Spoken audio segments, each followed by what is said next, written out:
Hello future doctors, मैं हूं अविनाश और ये वीडियो एक इतनी ज़्यादा रिक्वेस्ट आई।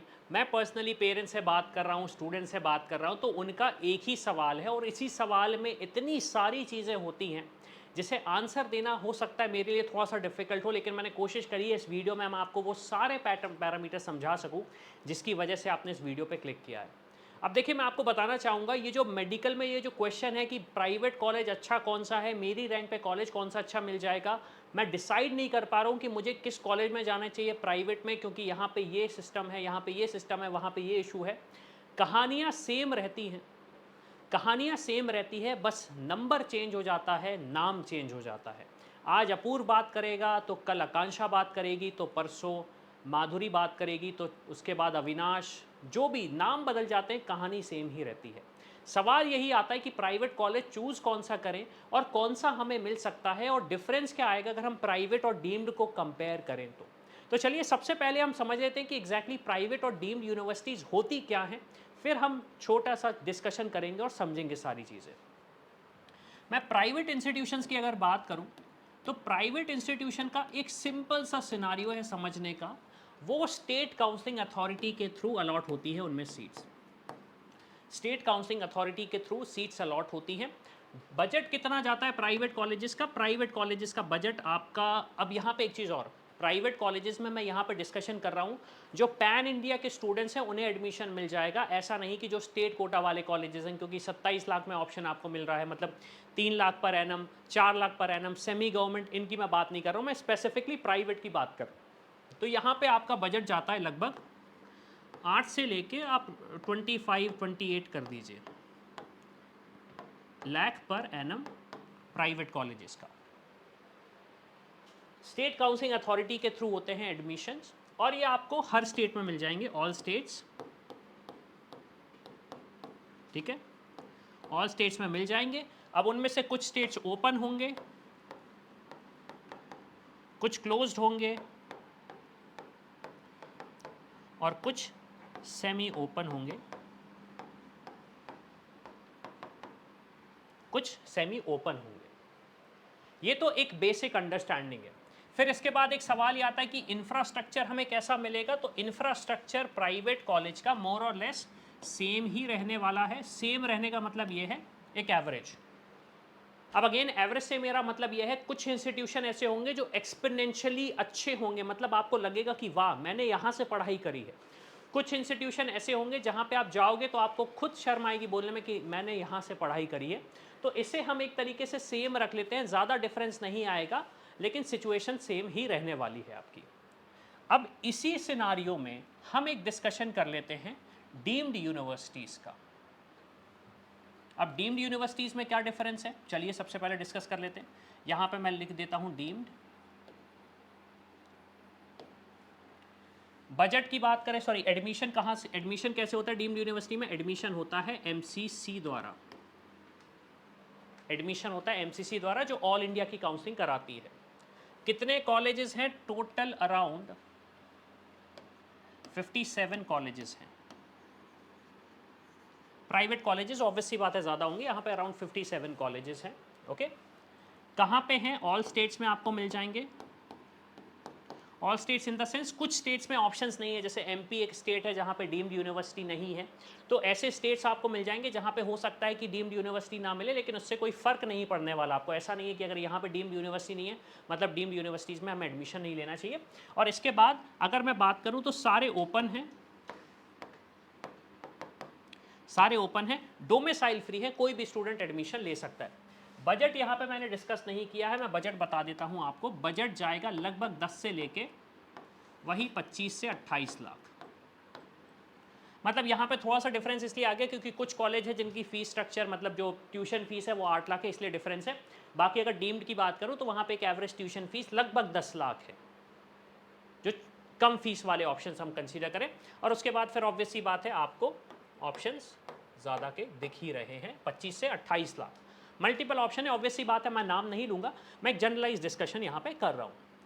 अब इसके बाद इंफ्रास्ट्रक्चर की अगर बात करें तो डीम्ड यूनिवर्सिटीज़ का भी सिनारियो सेम ही रहने वाला है। कुछ डीम्ड यूनिवर्सिटीज़ में आपको quality of education, quality of infrastructure exponentially well मिलेगा, जैसा प्राइवेट कॉलेज है। मतलब आप कंपेयर करोगे तो आपको लगेगा दोनों सेम ही तो है, प्राइवेट है एक, डीम्ड यूनिवर्सिटी है। दूसरा अगर मैं बात करूँ तो कुछ जगह आपको ऐसा लगेगा कि ठीक है इंफ्रास्ट्रक्चर बिल्कुल ही घटिया है, पढ़ाई की क्वालिटी भी बिल्कुल घटिया है, ऑप्शंस हमें लेना ही नहीं चाहिए।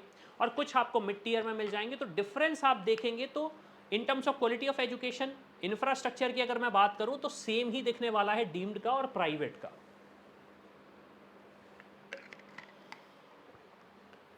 तो कंपैरिजन जो एक होता है सबसे इंपॉर्टेंट स्टूडेंट्स का, वो ये बोलते हैं कि सर जैसे मान लीजिए कोई कॉलेज है 8 लाख पर एनम की ट्यूशन फीस वाला, या डीम्ड यूनिवर्सिटी है 10 लाख पर एनम वाली ट्यूशन फीस वाली, क्या ये सही ऑप्शन है? तो मैं आपको बताना चाहूँगा कुछ ऐसे इंस्टीट्यूशन हैं जिनकी फ़ीस तो कम है, लेकिन जब आप इंफ्रास्ट्रक्चर वाइज बात करेंगे तो आपको ऐसा लगेगा ये तो बहुत ही लो लेवल के इंस्टीट्यूशन, ये तो बहुत ही लो लेवल के इंस्टीट्यूशन है। तो आपको ये चीज़ समझ के रखना पड़ेगा, आपको ये चीज़ समझ के रखना पड़ेगा। इसके अलावा क्या यहाँ की डिग्री वैलिड है, प्राइवेट की डिग्री वैलिड है, डीम्ड की डिग्री वैलिड है? तो आंसर है 100% वैलिड है। जो भी डीम्ड यूनिवर्सिटी और प्राइवेट मेडिकल कॉलेज एनएमसी के द्वारा अप्रूव्ड है उसकी डिग्री इंडिया में वैलिड है। कोई भी इशू आपको नहीं आने वाला। मतलब अगर आपको ऐसा लगे थोड़ा सा क्वेश्चन हो कि ये डीम्ड यूनिवर्सिटी अप्रूव्ड है या नहीं, प्राइवेट अप्रूव्ड है या नहीं, एनएमसी की वेबसाइट पर जाइए, वहाँ पे आपको डिटेल इन्फॉर्मेशन मिल जाएगी, क्योंकि ये एक रेगुलेशन है, ये एक लॉ है कि आपका इंफ्रास्ट्रक्चर जो है, आपका जो इकोसिस्टम है, उसकी पूरी इन्फॉर्मेशन ऑनलाइन हमें चाहिए। तो वो एनएमसी की वेबसाइट पर मिल जाती, पब्लिक डोमेन का डेटा है, पब्लिक डोमेन का डेटा है। अब सवाल यही आता है कि हमें कौन सा ऑप्शन चूज करना चाहिए और हमारा खर्चा कितना होने वाला है। तो देखिए, ऑप्शन हमें क्या चूज करना चाहिए ये मल्टीपल पैरामीटर्स पे डिपेंड करता है। पहला हो सकता है स्टूडेंट्स का ये कहना रहता है कि हमें दूर नहीं जाना, मतलब हम ज़्यादा दूर नहीं जा सकते। जैसे नॉर्थ के स्टूडेंट्स बोलेंगे हम साउथ नहीं जाना चाहते, साउथ के स्टूडेंट्स बोलेंगे हम दूर नहीं जाना चाहते, मतलब नॉर्थ नहीं जाना चाहते, एक रीज़न ये हो सकता है। दूसरा लैंग्वेज का इशू हो सकता है कि मुझे एक्स वाई जेड स्टेट में नहीं जाना क्योंकि वहाँ पे लैंग्वेज बैरियर आएगा, मुझे एक्स वाई जेड स्टेट में नहीं जाना, वहाँ पे लैंग्वेज इशू होगा, मेरी ये लैंग्वेज है ही नहीं। जैसे नॉन हिंदी स्पीकिंग लोग नहीं चाहते कि वो इंडिया में, मतलब नॉर्दर्न पार्ट ऑफ इंडिया में आए, क्यों? क्योंकि उन्हें हिंदी स्पीकिंग पेशेंट्स मिलने वाले हैं। जो हिंदी स्पीकिंग स्टूडेंट्स हैं वो नहीं चाहते कि सदर्न पार्ट में जाएं, क्योंकि एक लैंग्वेज का चैलेंज आता है, थोड़ा सा कल्चर डिफरेंस होता है, लेकिन लैंग्वेज एक मेजर चैलेंज होता है स्टूडेंट्स एंड पेरेंट्स के लिए। तीसरा है, ऑब्वियस सी बात है, बजटिंग के पार्ट है कि बजट कितना है और क्या हमें ऑप्शन मिल सकता है। एक मिसकंसेप्शन ये भी है यहाँ पे कि अगर बजट कम है तो मुझे ऑप्शन मिल सकता है, मतलब मेरा तो बजट सिर्फ 50 लाख है, मुझे तो ऑप्शन मिल ही जाएगा। ये भी एक मिसकंसेप्शन है, इस पर भी मैं डिस्कस करूँगा थोड़ी देर से, ठीक है। तो ये कुछ चैलेंजेस होते हैं जिसके बेसिस पे स्टूडेंट्स डिसाइड करते हैं कि ऑप्शंस हमें चूज़ करने चाहिए या नहीं करने चाहिए। तो यहाँ पे आप अपना एक पैरामीटर बनाइए, समझिए कि आपको क्या ऑप्शन मिलना चाहिए और कैसे ऑप्शंस आपको अडॉप्ट करने चाहिए। अब कितना खर्चा आने वाला है डीम्ड का या प्राइवेट का, मैं आपको एक ग्राफ दे देता हूं जिसके बेसिस पे आपको काफ़ी आसानी होगी डिसाइड करने में। यहां पे मैं लिख देता हूं बजट, बजट में लिख देता हूं लगभग 1.5 CR, ये हो गया आपका बजट। अब बजट में आपने सर क्या क्या इंक्लूड किया? मैं ट्यूशन फीस, मतलब मैं ओवरऑल पूरा खर्चे की बात कर रहा हूं, और यहाँ पे मैंने मार्क्स लिख दिए 686 जो कि हाईएस्ट है इस साल का। इसको आप मार्क्स लिख लीजिए, इसको आप रैंक लिख लीजिए, ऑब्वियस सी बात है एडमिशन रैंक पे ही होता है, लेकिन मैं फिर को इसको फिर भी एक सिंपल बनाने के लिए मार्क्स लिख दिया मैंने यहाँ पे। अब जो आपका बजट जाने वाला है वो बजट कुछ इस तरीके से जाएगा आपका। जितने अच्छे मार्क्स हैं उतना कम खर्चा होगा, जितना लो मेरिट है उतना ज़्यादा आपका एक्सपेंस होगा। जितने अच्छे मार्क्स हैं उतना कम आपका बजट होगा। तो ऑब्वियस सी बात है, यहाँ पे आप ये लिख लीजिए लगभग अंडर 50 लाख ऐसा मान के चले, और यहाँ पे आप ये समझिए कि लगभग 1.5 लाख का, सॉरी 1.5 CR का आपका खर्चा होगा। मैं एक एवरेज का डिस्कशन कर रहा हूँ। तो ये आपका एक ग्राफ है जिसके बेसिस पे आपको समझ में आ जाएगा। अब इसके बाद सवाल ये आता है कि क्या मुझे कोई भी कॉलेज मिल जाएगा? जैसे मान लीजिए मेरा बजट है 50 लाख, मेरा बजट है 60 लाख, मेरा बजट है 70 लाख, क्या मुझे कॉलेज मिल जाएगा? आंसर है no, only merit.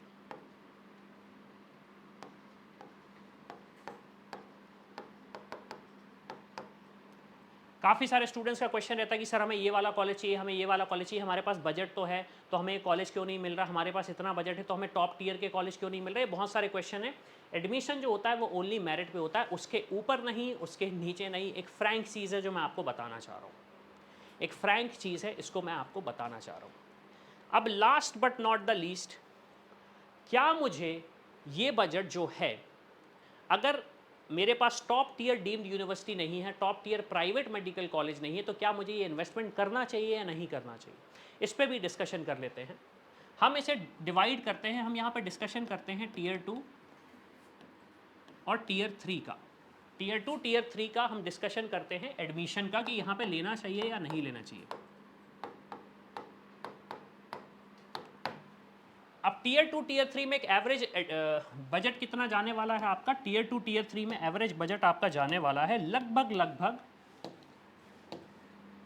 70 to 90 lakhs लेके चलिए आप, ठीक है, लगभग इतना बजट लेके चलिए, मोर और लेस जो भी होगा, क्योंकि मेरे पास अभी रैंक नहीं है तो डिस्कशन नहीं कर रहा हूँ। ये बजट आप लेके चलिए। टियर 2 टियर 3 को मैं कंसीडर कर रहा हूँ। अब टियर 2 टियर 3 को किस बेसिस पे, कि इंफ्रास्ट्रक्चर अच्छा नहीं है, पेशेंट फ्लो नहीं है, वो सारी चीज़ें, ओके। अब इसमें क्या हमें एडमिशन लेना चाहिए, पहला पॉइंट, कैन यू सर्वाइव।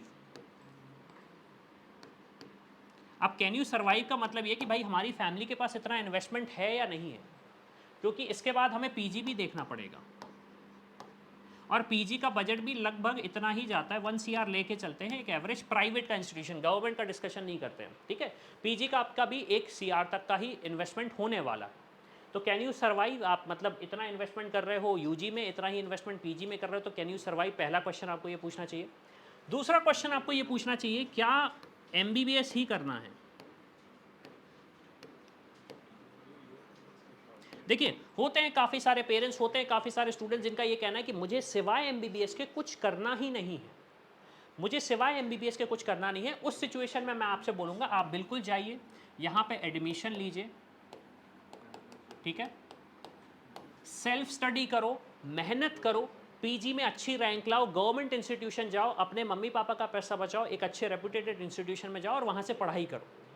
तो अगर सिर्फ और सिर्फ MBBS ओनली है, बजट आपके हाथ में है, तो आप बिल्कुल आंख बंद करके वहाँ जाइए, एडमिशन लीजिए। ये इमेजिन करिए कि ये आपका फाउंडेशन है जिसमें आपको सेल्फ स्टडी करना है। हालांकि सेल्फ स्टडी तो आपको एम्स दिल्ली में भी करनी पड़ेगी, लेकिन सेल्फ स्टडी आप करके अपने आप को ग्रूम अप कर लोगे। आप अपनी आइडेंटिटी कॉलेज से नहीं टाई करके रखोगे, आपका जो कॉलेज है वो आपकी आइडेंटिटी नहीं बनेगा, आप ये कर सकते हो। अब आपने कहा मेरे पास तो बजट भी नहीं है लेकिन MBBS ही करना है,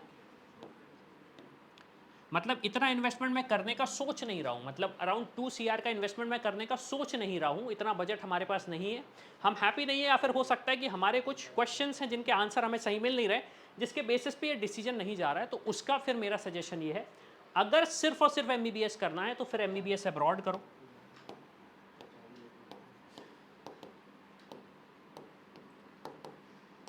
MBBS अब्रॉड में आपको टॉप ग्रेड इंस्टीट्यूशन मिल जाएंगे, गवर्नमेंट हो प्राइवेट हो, अगेन डिफरेंट कंट्रीज़ हैं। वहाँ पे खर्चा कितना आएगा आपका, खर्चा आपका लगभग आएगा 25 से लेके 30 लाख का मिनिमम कॉस्ट पे, और ऑब्वियसली बात है ऊपर नीचे हो सकता है, मैं कंट्री अभी डिसाइड कर ही नहीं रहा हूँ, डिस्कशन कर ही नहीं रहा हूँ। तो ये आपका बजट जाएगा, और फिर आप इंडिया वापस आओगे और वापस फिर आप अपना यही पीजी का जर्नी करोगे, गवर्नमेंट मिला तो गवर्नमेंट, प्राइवेट मिला तो प्राइवेट। तो जहाँ पे आपका 2 CR हो रहा था वो लगभग 1.5 1.3 पे चला जाएगा, इन्फ्लेशन को एडजस्ट करके रखना। ये हो गया MBBS अब्रॉड। और इसके बाद अगर लगता नहीं MBBS अब्रॉड भी सही ऑप्शन नहीं है, इतना इन्वेस्टमेंट करना भी वर्थ इट नहीं है, कॉलेज भी मुझे समझ में नहीं आ रहे हैं,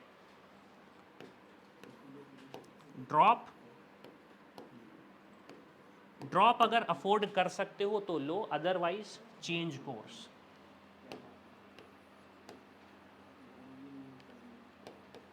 कोर्स को चेंज कर दो आप, MBBS भूल जाओ, BDS आयुष या फिर डिफरेंट जो अदर कोर्सेज हैं उन्हें आप कर लो। इससे होगा क्या, आप एक डिसीजन ले पाओगे कि मुझे आगे बढ़ना चाहिए या नहीं बढ़ना चाहिए। और ये दोनों प्राइवेट के लिए भी रहेगा, डीम्ड यूनिवर्सिटीज़ के लिए भी रहेगा, प्राइवेट के लिए भी रहेगा, डीम्ड यूनिवर्सिटीज़ के लिए भी रहेगा। अब काफ़ी लंबा चौड़ा मैंने डिस्कशन कर लिया, और मैं गारंटी ले सकता हूँ कि यहाँ पे पेरेंट्स जिन्होंने देखा है कन्फ्यूज हो गए होंगे, बच्चों ने देखा होगा वो थोड़े बहुत कंफ्यूज हो गए होंगे कि मैंने वीडियो सोचा था यहाँ पे लास्ट में मुझे आंसर मिलेगा कि इस कॉलेज में जाके पढ़ लो, लाइफ सेट हो जाएगी। पेरेंट्स को मिला होगा इतना बजट रखो, यहाँ को चले जाओ, आपकी लाइफ सेट हो जाएगी, ऐसा पॉसिबल नहीं है। तो मैं आपसे सजेशन ये देना चाहूँगा कि अगर आप चाहते हैं कि आपको एक एक्सपर्ट गाइडेंस मिले, आपको ये नॉलेज मिले जिसके बेसिस पे एक सही डिसीजन लिया जा सके, अगर आपको एमबीबीएस करना है तो अभी भी क्या सही ऑप्शन होगा अगर टियर 3 टियर 4 मतलब टियर 2 टियर 3 में भी हम जाते हैं। तो मैं आपको एक नंबर देता हूँ 90393 66522। यहाँ पे व्हाट्सएप कर दीजिए, यहाँ पे व्हाट्सएप कर दीजिए I want paid support for private medical college, paid support for private medical college, यहाँ पे मेंशन कर दीजिएगा व्हाट्सएप पे, तो हमारी टीम आपको कॉल करके सारे प्रोसेस समझा देगी। इसके अलावा अब्रॉड जाना चाहते हो तो यहाँ पे मेंशन कर दीजिएगा MBBS abroad,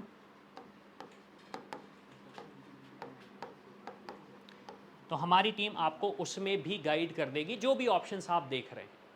so I hope इस वीडियो के थ्रू आपके जो सवाल थे उनका आंसर मिला होगा, कंफ्यूजन हुआ होगा, वीडियो को वापस चूज कर सकते हो, और लगता है कोई हेल्प चाहिए तो ऑब्वियस सी बात है इन नंबर पे रीच आउट कर सकते हो, मैंने टेक्स्ट आपको दे दिया है, वो आप कर सकते हो और हमारी टीम से बात कर सकते हो। तो इसी के साथ मैं हूं अविनाश, मेरा काम है रास्ता दिखाना, स्पेशल के डॉक्टर बनना आपका। I hope you like this video. For more such videos, keep watching our channel And do not forget to like, share and subscribe.